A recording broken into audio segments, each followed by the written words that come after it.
Angumeta, G-Cruise, heavy machine, Grinora Massive, no big up Teco, Grinora Massive, never Grinora Massive, Desire,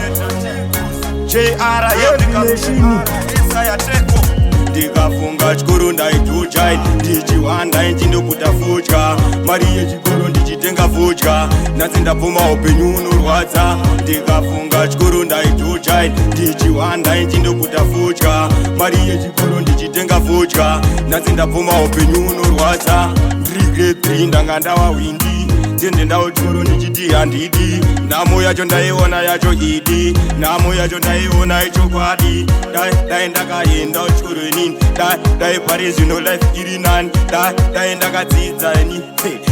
dai pari zvino life iri nani ndikafunga chikoro ndaitujai ndichiwanda inchindopfuta fodya mari yechikoro ndichitenga fodya nhasi ndapoma upenyu unorwadza ndikafunga chikoro ndaitujai ndichiwanda inchindopfuta fodya mari yechikoro ndichitenga fodya nhasi ndapoma upenyu unorwadza nhamo iwewe wandishungurudza hama dzangu nhasi ndodziunganidza doni wese wachipururudza kuti get out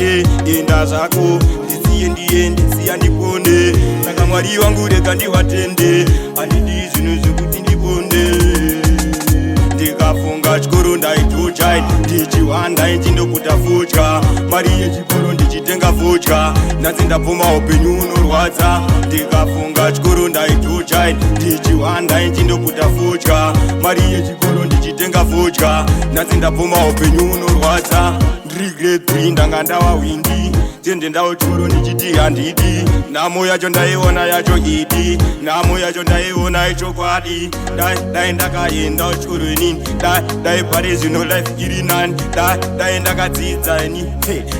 dai pari zvino life iri nani ndikafunga chikoro ndaitujai ndichiwanda inchindopfuta fodya mari yechikoro ndichitenga fodya nhasi ndapoma upenyu unorwadza ndikafunga chikoro ndaitujai ndichiwanda inchindopfuta fodya mari yechikoro ndichitenga fodya nhasi ndapoma upenyu unorwadza ndikafunga chikoro ndaitujai ndichiwanda inchindopfuta fodya mari yechikoro ndichitenga fodya nhasi ndapoma upenyu unorwadza ndikafunga chikoro ndaitujai ndichiwanda inchindopfuta fodya mari yechikoro ndichitenga fodya nhasi ndapoma upenyu unorwadza